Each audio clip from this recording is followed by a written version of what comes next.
Halo teman-teman semua, apa kabarnya? Semoga semuanya dalam keadaan baik ya. Ketemu lagi hari ini dengan saya Feby. Visi saya adalah ingin membantu teman-teman semua untuk mendapatkan versi terbaik dari diri teman-teman sendiri, baik dalam hal kesehatan, penampilan maupun penghasilan. Nah, hari ini kita masih mau ngomongin soal kesehatan. Nah, kemarin itu tanggal 10 ya, makanya saya kembali lagi dengan suami saya, Dr. Andri, spesialis kedokteran jiwa. Tanggal 10 itu hari apa? Hari Kesehatan Jiwa Health Sedunia. Day. Ya, jadi Hari Kesehatan Jiwa Sedunia. Ya. Nah, teman-teman, kita tahu bahwa kalau kesehatan jiwa itu pastinya sangat penting selain kesehatan fisik. Ya kan, saya pun di dalam pekerjaan saya gitu ya, di bisnis saya itu selalu diajarin untuk berinvestasi dua hal paling penting. Pertama adalah kesehatan untuk fisik kita gitu ya, kesehatan, investasi di kesehatan. Yang kedua adalah di sini ya, dalam arti investasi leher ke atas atau di pola pikir, di mindset. Nah, ini pasti juga berhubungan ya sama kesehatan jiwa. Nah, di tanggal 10 kemarin itu, apa sih menjadi topik besarnya, highlight-nya? Ya, topik besarnya tadi seperti yang dirimu katakan bahwa ini berhubungan dengan greater investment, greater access. Mental health for all, everyone, everywhere. Artinya sebenarnya kalau kita jewantahkan gitu ya, kita lihat secara menyeluruh, yang dimaksudkan dengan greater investment ini adalah selama ini orang selalu mengatakan bahwa kesehatan jiwa itu terpisah dari kesehatan fisik gitu ya. Jadi orang banyak berinvestasi itu ke kesehatan jiwanya itu kurang. Kalau kebanyakan tuh misalnya ngebangun rumah sakit yang sifatnya misalnya rumah sakit kanker, rumah sakit apalagi rumah sakit jantung, kemudian rumah sakit stroke ya banyak ya. Tapi yang rumah sakit khusus jiwa itu ada bahkan provinsi yang nggak punya ya untuk rumah sakit jiwa. Seperti Banten tuh tidak punya, Gorontalo kan tidak punya. Gitu ya. Jadi ternyata dulunya itu orang ada malah makin berkurang rumah sakit jiwa gitu ya di beberapa tempat yang rumah sakit jiwa negeri ya. Padahal sebenarnya problemnya memang rumah sakit jiwa itu bukan selalu penting dalam artian untuk merawat semua pasien jiwa harus ke rumah sakit jiwa. Iya, karena dia bisa di rumah ya. Tetapi itulah salah satu investasi buat kedepannya kalau misalnya ada seseorang yang perlu perawatan. Nah, buat kita sendiri sebenarnya bagaimana kita mampu untuk mengatasi kehidupan kita, apalagi di masa pandemi sekarang ini, ternyata banyak banget hal-hal yang berkaitan dengan kondisi ketidakmampuan kita mengatasi depresi, cemas, insomnia, stres di masa saat ini. Nah, mengapa demikian? Karena mungkin selama ini kita tidak pernah menginvestasikan waktu kita untuk meningkatkan kesehatan jiwa kita, untuk meningkatkan yang tadi kamu bilang pola pikir kita, cara kita berpikir, mindset kita itu selama ini nggak pernah dilatih. Nah, karena investasi itu bukan seperti kayak tadi kan kayak ngomongnya besarnya itu adalah misalnya bikin rumah sakit jiwa. Tapi yang investasi yang individu yang kita bisa lakukan, ya misalnya mengubah pola pikir, mengubah pola perilaku, ya berpikir yang lebih positif, berlatih karena kita tuh itu nggak gampang ya. Berpikir positif sekarang itu bisa jadi baru berhasil itu sekitar mungkin berbulan-bulan ke depan gitu. Terus habis itu ada daunnya lagi baru bangkit lagi gitu kan. Nggak segampang itu ternyata. Jadi kita perlu menginvestasikan, mulai sekarang kita menginvestasikan bukan cuma sekadar materi ya seperti kita punya tabungan, deposito atau apapun, tetapi juga menginvestasikan diri kita dalam artian membantu diri kita, pikiran kita supaya lebih stabil. Iya, betul. Karena saya juga ngejadari banget ya teman-teman bahwa pola pikir, mindset itu benar-benar sangat mempengaruhi ya, mempengaruhi keputusan yang akan kita ambil gitu ya, mempengaruhi tindakan kita sehari-hari. Nah, apa jadi yang bisa kita lakukan sehari-hari untuk investasi tadi? Ya, yang paling penting adalah bagaimana pertama kita mengenal diri kita dulu. Itu yang paling penting ya. Jadi mengenal diri kita. Salah satu yang awal pertama orang itu bisa ke depannya tuh jadi tahu. Kalau dia tidak mengenal dirinya, maka agak sulit. Makanya kamu pernah memberitahukan ke aku kan kalau kamu membaca buku tentang personality, tentang beberapa tipe orang gitu ya. Melankolik, kolerik itu kan dari sisi ya kalau kita bilang dari sisi psikologi modern lah ya, yang lebih ini. Nah, kenapa sih kita perlu tahu? Supaya kita bisa melihat, oh, kalau saya ini ternyata beda nih, kebutuhannya mungkin berbeda.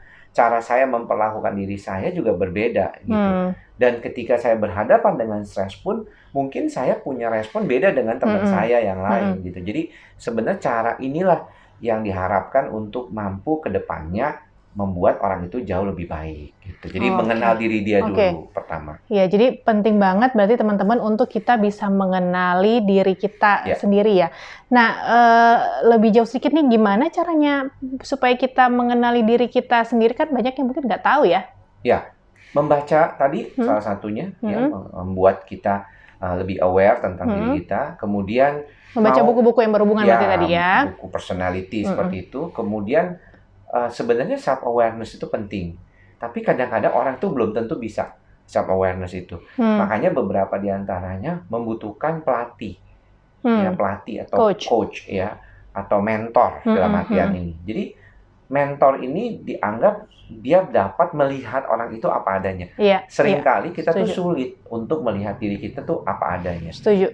Ya, kalau di dalam praktek saya sebagai dokter jiwa, mungkin teman-teman sebelum saya jadi dokter jiwa itu, waktu kita pelatihan ya training kita selama 4 tahun itu, dokter spesialis itu dianggap kita sebenarnya juga belajar bagaimana kita mengenali diri kita, bagaimana kita merespon stres, bagaimana kita merespon kalau ada orang lain yang stres dan dia ngomong ke kita, bagaimana kita mengolah pikiran kita, jangan sampai di rumah kita kepikiran dengan kasus itu gitu. Jadi sebenarnya cara itu dilatihkan, ya nggak bisa tiba-tiba datang sendiri. Ada yang teman-teman yang punya kemampuan artinya membaca buku gitu ya, itu bisa.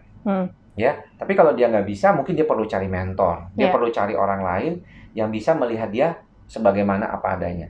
Nah, kedepannya si orang itu mampu kok, biasanya bisa kalau dia benar-benar aware, dia bisa belajar untuk mengatasi atau belajar untuk mengenal dirinya lebih baik dan bagaimana cara menanggapi situasi kehidupannya.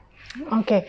Nah, teman-teman, kalau berarti saya bersyukur ya nih, di pekerjaan pun saya ada coach, ada mentor gitu ya, yang bisa melihat saya, dan juga kalau di rumah saya dilihat sama dia. Nah, kalau misalnya untuk orang lain nih, pasangan itu bisa, maksudnya sebenarnya bisa kita tanyain ya? Iya, bisa. Karena sebenarnya asal kita sama-sama mau belajar. Karena intinya itu sebenarnya dalam proses seperti ini adalah belajar ya gitu. Investasi seperti di bidang kesehatan jiwa itu nggak selalu berkaitan selalu dengan penyakit ya. Karena seringkali kalau misalnya teman-teman itu kan ada beberapa yang mungkin di YouTube channel saya kalau biasanya suka langsung tanyanya dikasih obatnya apa dok, dikasihnya apa gitu ya. Padahal sebenarnya belajar untuk mengenali diri, belajar untuk mencari apa sebenarnya yang benar-benar dibutuhkan oleh diri kita, itu adalah salah satu cara juga untuk membuat kita jauh lebih baik secara mental, emosional, dan pada orang-orang yang mengalami gangguan kesehatan jiwa, dia bisa menjadi lebih cepat pulih dan kemudian tidak kambuh. Jadi sebenarnya ini penting banget.